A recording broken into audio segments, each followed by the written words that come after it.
How's it going, everyone? Thanks for stopping by. Today we are talking drones, specifically the DJI Air 2S, the drone that I use almost every day and the drone that I think might be the perfect fit for a lot of you guys, specifically wedding videographers.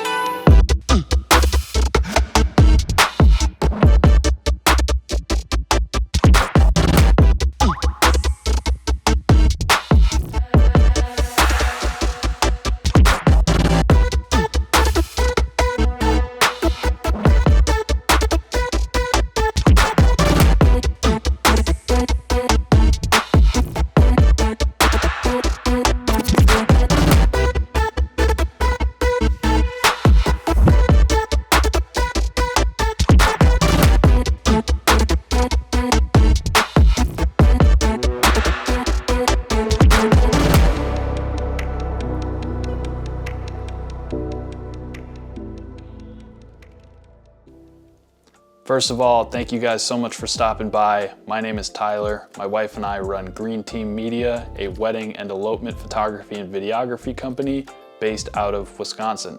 We're hoping to travel more and more and hopefully get into some weddings and elopements abroad, but for now we're in Wisconsin. Before we get too deep into this video, we'd greatly appreciate it if you guys went down and hit the subscribe button below, hit the like button. If you're at all interested in seeing any more content from us, feel free to hit that notification bell as well. It would really mean a lot to us. I'm gonna start out with what I feel to be the main talking points for this thing, the different things that I look at and say, wow, that's what makes this my bread and butter. That's what makes this drone make sense. Now, the first thing that pops out to me, and in my opinion, one of the most important aspects of this drone, is the 1-inch 20 megapixel CMOS sensor. Obviously, this is a lot smaller than something like you might find in a DSLR camera or a mirrorless camera, but in the drone space, that's highly competitive. I personally stepped up from a DJI Mini 2 that was rocking a 1/3 inch sensor, and stepping up to the 1-inch sensor, 3 times the size, it was a massive difference. Not quite as large as the 4/3 inch sensor that you're gonna find on some of the DJI Mavic drones, specifically the new DJI Mavic 3 and Mavic 3 Classic, but the 1-inch sensor really gets the job done, produces some amazing images and videos, and allows you to record up to 5.4K video. For a lot of you guys, I think that 5.4K video is gonna be the showstopper here. It's up to 30 frames per second. It can also do 24 or 25 frames per second. I stick mostly to 24 frames per second. It looks a little bit more cinematic in my opinion, looks a little bit more smooth and natural compared to 30 frames per second. Although with 30 frames per second, you give yourself just a little bit of wiggle room to slow down footage later in post. But with how slowly I'm normally flying the drone to get my shots anyways, I don't do a whole lot of slowing footage down. If you stop down to 4K, you can get up to 60 frames per second. And if you go all the way down to 1080p, you're now able to record in 120 frames per second. You also have the option of recording in 2.7K, but again, that's at that 60 frames per second that you have 4K. So I don't use 2.7 a whole lot. If you need to save file space, you have the ability to. On top of the 5.4K video, you also have 10-bit D-Log. This is something that if you're gonna be doing a lot of color grading, you really want full control of your video, and you're looking for a little bit more dynamic range, that 10-bit D-Log video is going to be awesome for you. Along with that, you're getting the Master Shots feature, which is something that DJI started implementing in this last generation of their drones. It's the ability to click one button, target a subject, and it's gonna record a series of different shots circling around the subject, zooming out from the subject, top-down shots on the subject, and stitch it all into one little video. From what I've seen, you're gonna be losing a little bit of resolution in those videos, but still, it's a really quick and easy way to capture a whole sequence of videos on one specific subject and takes a lot of the work off of your plate. And finally, you're gonna get a 31-minute flight time on this drone. Obviously, that's very heavily based on how you fly it, but I've had really great results and gotten some pretty great flight times out of this drone, even flying in really cold and snowy weather.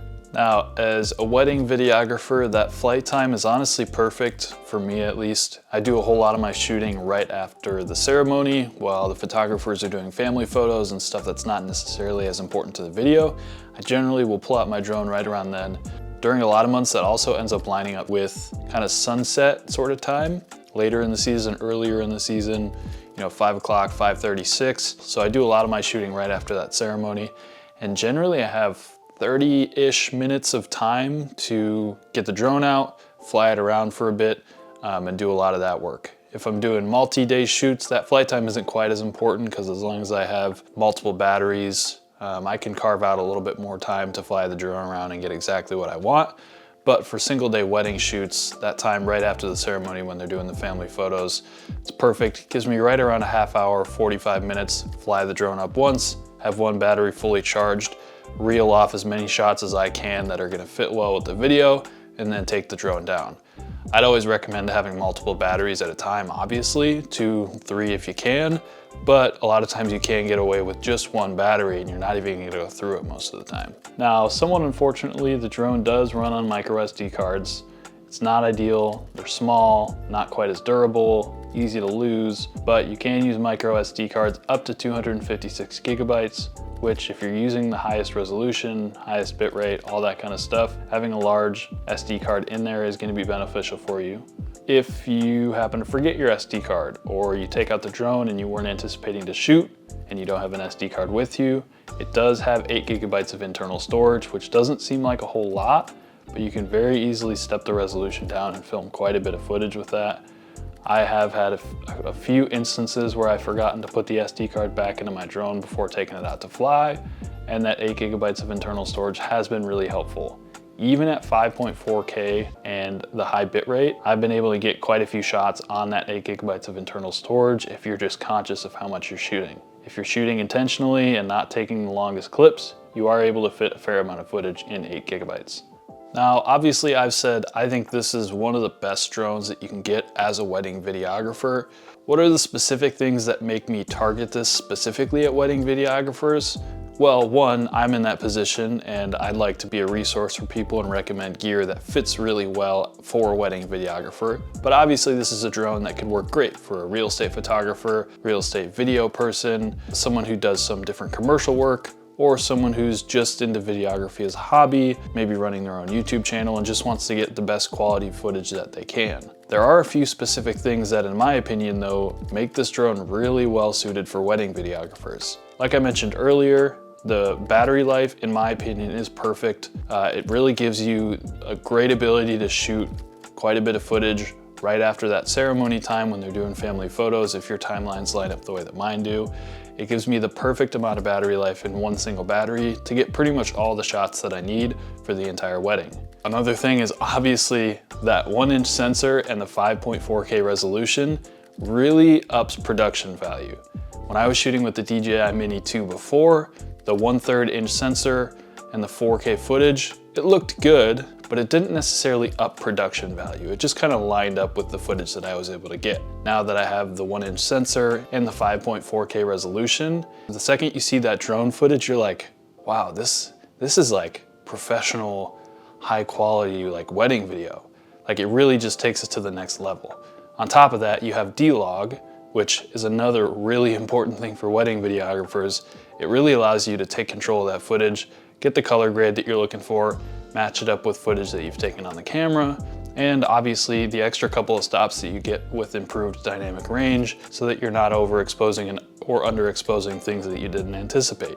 Another thing that lends really well to wedding videographers is the size.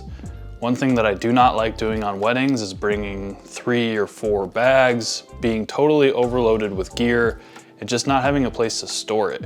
I like to be able to have one backpack for my camera and pretty much anything else I need. I'll take the shoulder bag with the drone, and then I have a little bag box thingy for my gimbal. Sometimes I can even pare down the drone bag into my camera bag, so I have all of that in one bag, and then I just need my gimbal. This drone isn't too big, but in my opinion, fits the perfect size for a wedding videographer. Lastly is the price. This drone retails from DJI for $1,000. That's gonna give you one battery, your one set of propellers, no extra stuff pretty much. You're just gonna get the drone and what you need to fly it. If you're looking for extra batteries, extra propellers, extra thumbsticks, all that other kind of stuff, you're gonna wanna go for the Fly More combo, which DJI charges $12.99 for.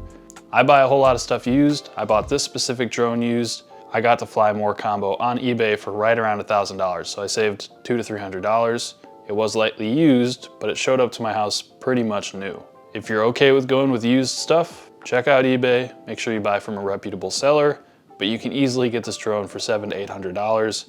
And if you're looking for the Fly More combo, a lot of them are even between $800 and $900. So you're saving a couple $100. In my opinion, at $800 to $900, the Air 2S strikes the perfect balance between affordability, but also being a professional, high quality video shooter, great flight time, great size, and just the perfect all-around drone for a lot of you wedding videographers out there. This is a drone that I see being future-proof.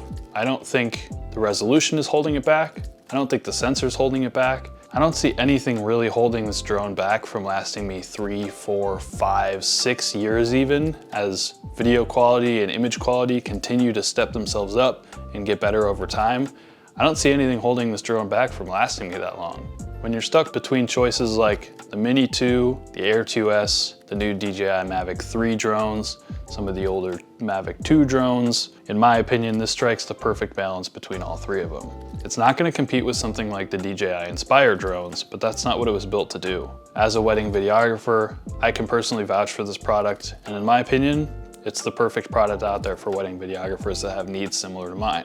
Whether or not this is right for you, obviously, will depend on the different needs that you have. But I think this drone checks a whole lot of boxes and could be the perfect drone for you. As always, thank you guys so much for stopping by. If you've got any questions, got any comments, put them down in the comments section below. Again, to subscribe to our channel would be greatly appreciated. If you enjoyed any of this content or found it informative or helpful at all, definitely be sure to leave a like on the video. It means a lot. And until next time, my name is Tyler. We'll see you guys later.